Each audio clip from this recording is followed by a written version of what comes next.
if you don't find the time for a relationship, then you're not going to have one to worry about. And that's just the stark, hardcore reality that relationships take time. Hey, thank you for coming. Welcome to the Love Shack.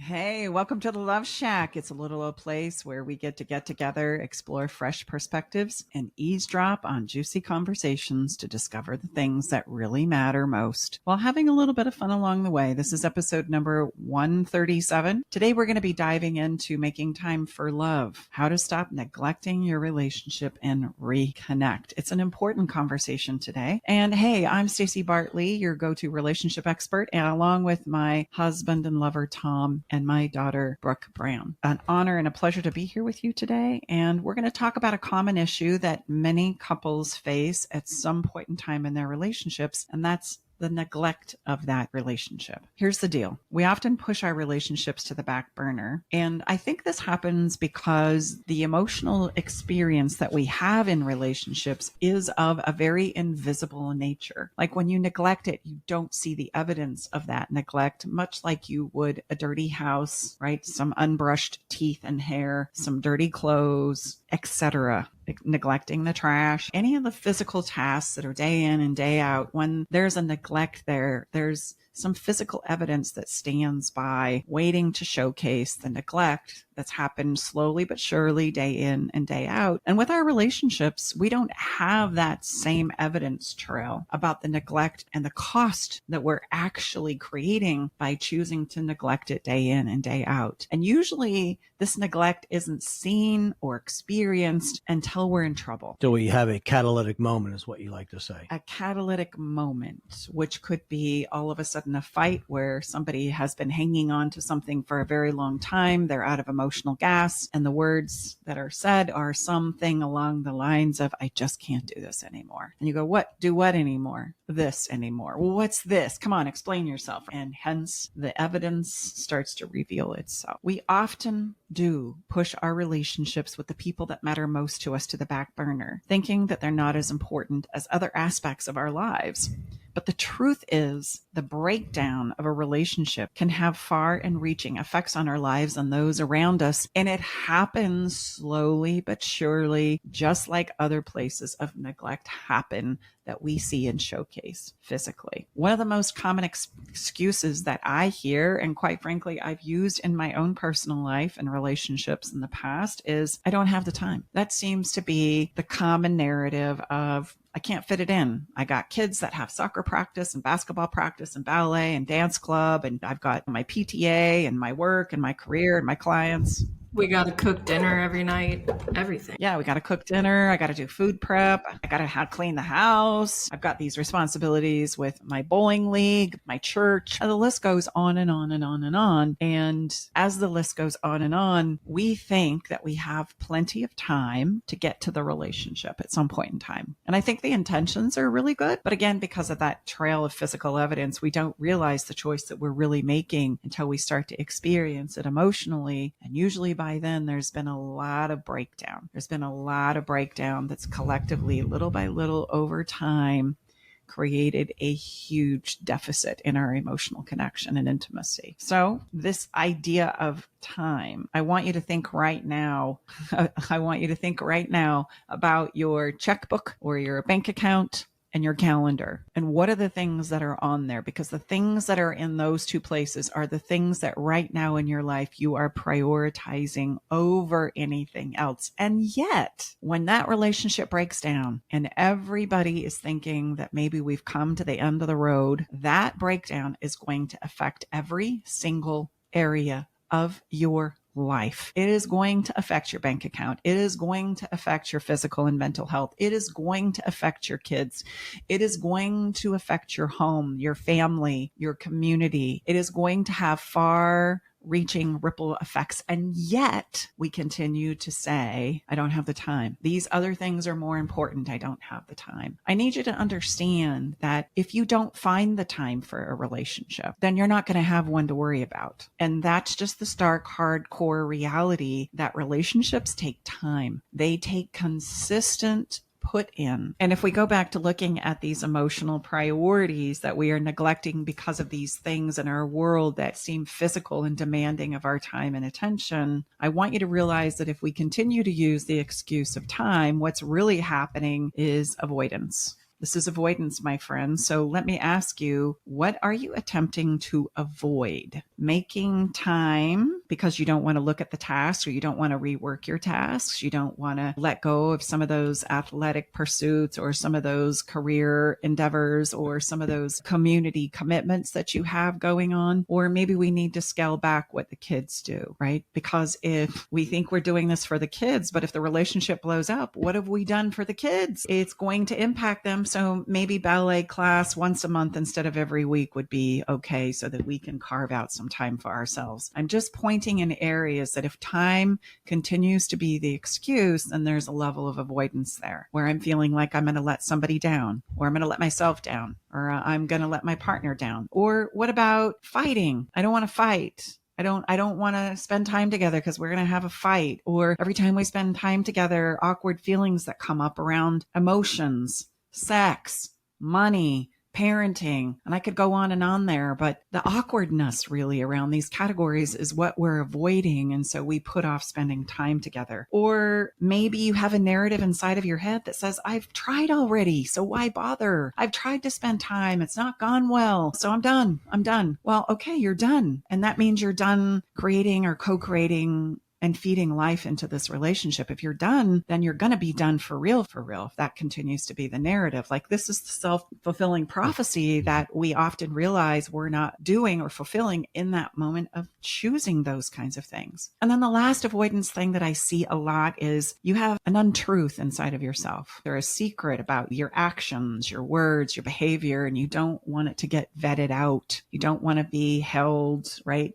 responsible. You don't want to look at it, take responsibility for it. And these are the most common reasons that I find we're avoiding spending the much needed time that we know we're supposed to spend. Look, I know I'm not telling you anything different. I'm just telling you, yeah, those fears that you have inside about not spending time in your relationship, they're real. And like I said, you don't want to find the time? Don't worry. You won't have to find the time anymore. It will come true, and you won't have to worry about this anymore if you continue that pursuit. I'm not saying that to be rude or harsh or mean. I'm telling you that we make choices, and I just want to make you aware of what those choices are and the consequence of such choices. So what are you attempting to avoid? That's where the conversation needs to begin. And the other thing I'd like to highlight here is, what's the hierarchy of relationships? Because like I've already mentioned, we can say, oh, but the focus needs to be on the kids. It's all about the kids, raising good kids. Or the job or the career. Yes, or the job or the career. But let's talk about kids for a minute, because this is one that we sometimes don't think about. What is the hierarchy of relationships when it comes to family? The parents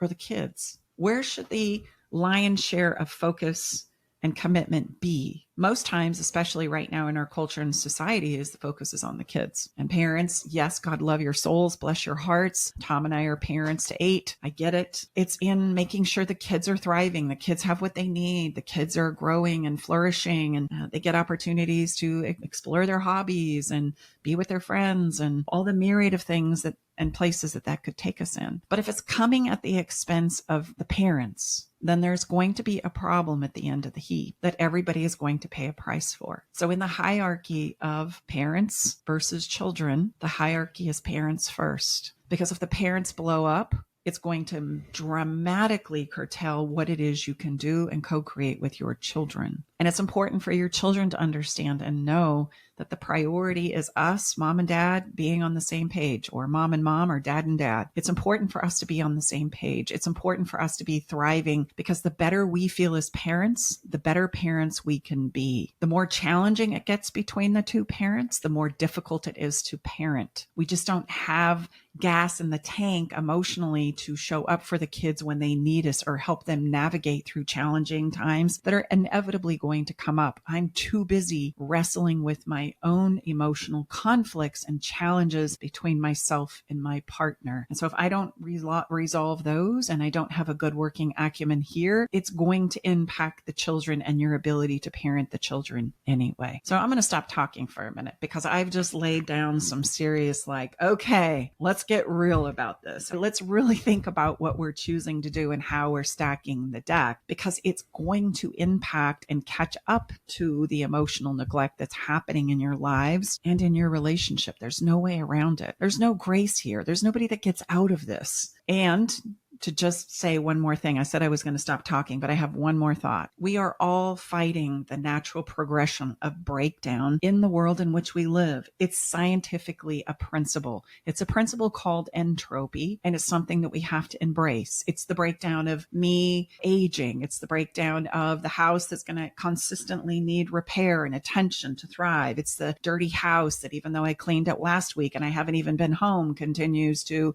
get broken down and dirty again. A bicycle I leave in the side yard is going to break down and have problems, even though I'm not riding it. And so it is true with our relationships. If we're not putting in daily care and focus by nature, by principle, it is going to break down. And that's just true for all of us, unless we decide we're going to push and challenge that entropy and be mindful of it and do what we can do to keep it thriving. That's going to consistently take effort. Yeah, and I think if we use, and we do sometimes on the show, if you've listened for a bit, taking it into the medical arena, isn't this so we neglect various health practices that most of us know now in some way, shape, or form are going to have an effect on our physicality, our vitality, and we go to the doctor and he or she says, the tests reveal X, and if you don't make some kind of a change, there is absolutely going to be a problem. So this is really what we're saying in the emotional side of our life. But again, we talk about this all the time. There's a disconnect with many of us. We work with a lot of people, but most of the time it's when they've gone to the doctor, I'm speaking metaphorically, and he or she says, we've got some real problems with the test results. This is because as human beings, we're exceptionally lazy. We know that there's problems. We suspect highly that there's problems. There's little anxiety and worry and fear that there's problems. But you know what? I'm just not ready to deal with it today. Please not today. I think it scares the heck out of us too. Yeah, We have a lot of times we have no idea, and we have nothing's ever been modeled to us like, well, that didn't ever go well for my parents or whoever raised me, or all those conversations that we hear in our body of work. I don't necessarily know if it's laziness. I think it's more procrastination is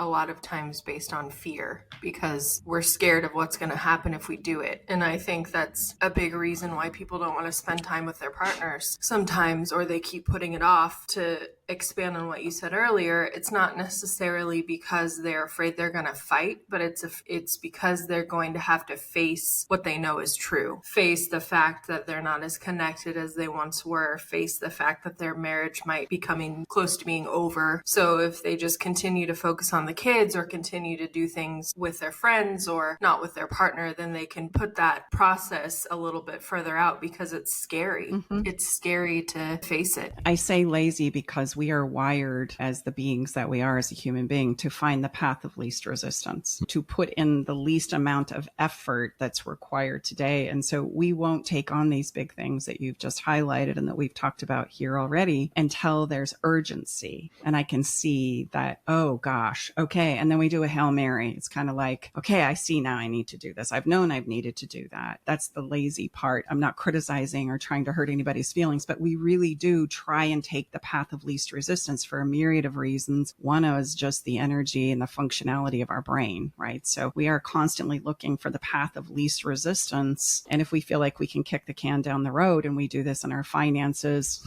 we do this in our health, and we definitely do it in our relationships, because we don't see the evidence that the choice I'm making today has any far-reaching consequences. So it seems like path of least resistance for today. And I would say the only time we probably don't do that is when we first come together. Think about all the oh my gosh, yeah. I think that's an interesting way to think about it, because I think a lot of people are saying, oh, I am doing what I need the relationship to thrive, because I'm not having that conversation because I don't want to have a fight with my partner. But in reality, that's the lazier choice, because you're not putting in the work that you need to put in to have a great relationship. And I've just just never thought of it like that. Well, and I just want to see the fear is the complexity that seems like it's an unsurmountable task that causes us to take path of least resistance. I don't know how to deal with the fear and deal with those roadblocks when I bump into them. And so I just go, oh, please not today. Tomorrow looks so much better. And I think a really good word that we should throw in that we don't hear that I love, and I think it's really appropriate here, is it takes courage. And we don't hear a lot about courage. Dan Sullivan, a wonderful man that I follow, he talks a lot about this. Everyone looks at maybe the accomplishment, but we don't talk about the courage that it takes to get from where you are to where you want to go. We don't necessarily think about using the word like courage in a long-term marriage. I know. That doesn't really go together in our normal way of thinking. I agree. But when we think about it, when we have to turn and face, like you said, Brooke, I mean, what's not comfortable for us, let's be honest, that's in any place of life. That really is. And I love that because it's true. And we don't hear a lot about it. And it's not so fun to be in that place where it takes courage. It's not all that great. I mean, a lot of times it kicks our fanny, man. I mean, it's hard. Mm-hmm. I got to have courage to go to CrossFit in the morning because it kicks my fanny. Yeah. I mean, so. Well, facing ourselves is the most courageous act we ever do on the face of the planet. And just think about what we're talking about. If I'm going to turn and face, maybe there's some challenges or breakdown because of the choices that weren't intentional, right? I just thought it was the best process and the path of least resistance forward. Or you were just trying to survive. Yeah. Just trying to survive and figure it out. We then find ourselves in this place where I have to muster up the courage. And that's something we teach and talk about a lot in the work that we do is I've got to develop the courage. And it is something we can develop, but it is an act of courage to turn and face our situation, to face ourselves, to hear our partners, especially when they have some things to say that, I knew it. I was dreading that. I didn't want to hear that because then it confirms my worst nightmare. But yet those are the courageous things that we need to find a way to do. And those things can only be done in finding the time to have the conversations that are important and are required to deciding and to continue the process of co-creation in our relationships. And I wish there was an easier path. I wish there was a silver bullet. I wish there was a pill. I wish there was some little word that I could tell you that would have them stick around forever and love you like nobody's business. But unfortunately, I don't have a magic wand. And so we have to deal with the principles that govern relationships. And our intention here with this conversation is not to go dun, dun, dun, but to help you see the consequences of your choices that we all have to face when we're talking about relationships. And if I want a relationship that I want to revitalize, that I want to save, that I want to keep good and thriving, then absolutely time is that something that I contribute into it, not just once a week, not just once a month, not just every other month, once a quarter, once a year, but daily. It is a daily practice. I like to liken it unto eating, drinking, and pooping. All of those things have to happen every day. Sorry. We can start to wrap our heads around. We get graphic, right? Eating, drinking, pooping is something that I need to make a consistent, focused effort. And I make time for that. I make space for that, even if it's on the run. Well, the same needs to be true about spending time with your person every day. Especially, I think, because it's so counterintuitive, when you start to have relationship problems, the first thing you think of is not, I need to spend more quality time with my partner. You think, I don't really want to spend more time with them or him or her because I can't really stand them right now. But that is what you need to do when you start to have these problems in your relationship. Your first instinct is to pull away, but you actually need to pull in closer. And I love that you brought that up because if you push them away, you're going to start to create space. And it's okay to say, I'm upset with you. I'm mad at you. I don't know what to do. I'm frustrated. I don't have any answers, but we're continuing the conversation. And we may have that conversation for several days in a row until I get clear with me or clear with you. And also, a lot of us have been given the demonstration from our families of origin that if you say or do something that hurts my feelings, then I get to punish you. I get to create consequences for you. And that's usually where I want to push you away as a punishment for what you've done, right? Now we don't have sex. Now we're not going to talk. Now I'm not going to continue with our date on Friday night. And good luck. You're sleeping on the couch. No intimacy for you. And we don't think about really what it is we're doing. Those choices are going to create a divide and a separation and contribute to the natural breakdown that we're all fighting anyway. Maybe come close and be mad, and that's okay, and share why we're mad and explore that. And then if we have to pause and come back to it, great, we can do that. No problem. Maybe it takes 50 days of us talking and sharing and talking and sharing to get clear about it. There's just one rule in relationships. It's okay to feel the way you feel, but don't take it out on anyone. Own the way you feel and the frustrations that are happening. Even if somebody has brought those emotions and feelings up in you, you need to decide how you need to remedy that. And you need to decide what it is you need to ask for, advocate for, in order to help ease the pain for yourself. And guess what? Your partner needs to do the same. And there needs to be room and space to do that. And that's usually a really brand new thought about ruddering ourselves through relationships, but it's the one we need to get really good at. So let's look at some things that you can highlight that might be evidence of this breakdown from neglect. Now, again, this isn't intentional. Like, I know couples are doing the very best they know how, and they're working their fannies off, and everybody is putting in, and bless our hearts, because we don't understand sometimes the principles that rudder relationships and the skills to navigate through them. We end up making choices in that path of least resistance, of which we don't see the consequences of until we're down the road. And then we go, oh my gosh. And then when we start looking back, we go, oh, okay. I think one client just said to me a couple of days ago, I see now how I used to push my partner away from having intimacy and sex.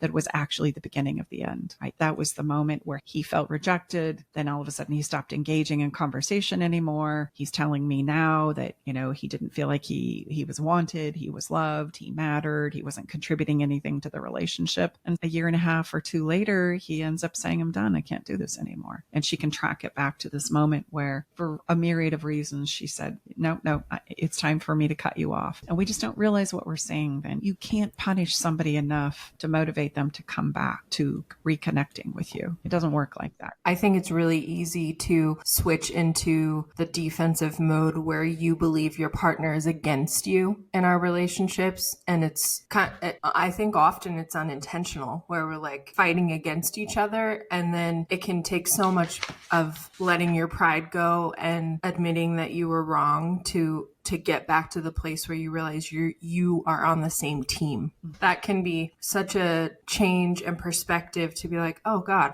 hello, we're together. We're on the same team. We don't need to be acting like this, but it takes a lot to sometimes put your guard down enough to get back to that point. But that makes navigating relationships so much easier, I think. We forget we care. We get so frustrated and so mad and so plugged in that I forget, oh yeah, you're somebody who actually really matters to me. I really care about you. We can think that we need to protect ourselves. And then when we feel like we need to protect ourselves, just like you said, Brookie, we start to make it up that they're against me and that they're doing this on purpose and intentionally. I would say I'm not a big proponent of assumptions of any kind, but if we're going to assume any, let's assume that we're loved, and let's assume that the partner you're in relationship with right now is doing the very best they know how to love you. Now that might be executed really wonky. It might be very dysfunctional because that's all I know. I know what I know as a human being. But if we can remember that I care about them, and that's why you're in this relationship and they care about me, then that sometimes helps us remember, oh, wait a minute, I don't need to push you away. It's okay to be angry or frustrated or plugged in, but maybe there's a better way for us to get through this. And there is, very much so, a way that needs to be practiced, learned often, daily. And that's very much the work that we do. So let's talk about some of the hidden dangers of neglecting your relationship, because sometimes we need to see the physical evidence of the choices that we're making and how they might show up in your life so that you can be mindful of them. And then we're going to talk about how to fix them, what it is we need to be mindful of, and why these are important. How about emotional distance? Emotional distance, or that sense of there's a canyon between us or you don't get me anymore. That is absolutely a side effect of not prioritizing your relationships. And emotional distance will grow between you. And this also happens, I think we touched on this a bit ago. If I push you away or I make you pay, I always say, if somebody's got to pay, we're all going to pay, because it's the beginning of breakdown in your relationship. And we don't realize we're doing it. The ideal is something that was demonstrated to us, that if you make a mistake or you screw things up, you make a mess, then I am entitled to make sure this was terrible and egregious. Believe me, they know. Nobody beats us up more than we beat ourselves up for messes, right? So I don't need to be punished so much as I need to know how to clean up that mess and recover from that mess quickly and efficiently, so that we don't allow this to have any more impact on our relationship than necessary. If we start penalizing or punishing our partners, then we're essentially prolonging the pain and the breakdown from this mess instead of getting through it quickly, efficiently, effectively, and get back to the good stuff as quickly as we possibly can. That's what's going to keep our relationship intact, not prolonging the punishment and the consequences of a mess that was made. That's something that I hope you're hearing me say, and maybe you need to hit the stop button and replay that, because that's a very important principle that needs to be ingrained in our hearts and our minds. The emotional distance is going to lead to feelings of loneliness, resentment, and disconnection, both personally and collectively in this co-creation culture relationship. All right, it's time to leave the Love Shack. But before we part ways, we want you to know our door is always open and we'll leave the porch light on, ready to welcome you back whenever you need a dose of relationship wisdom. For more resources and tools, visit us at loveshacklive.com.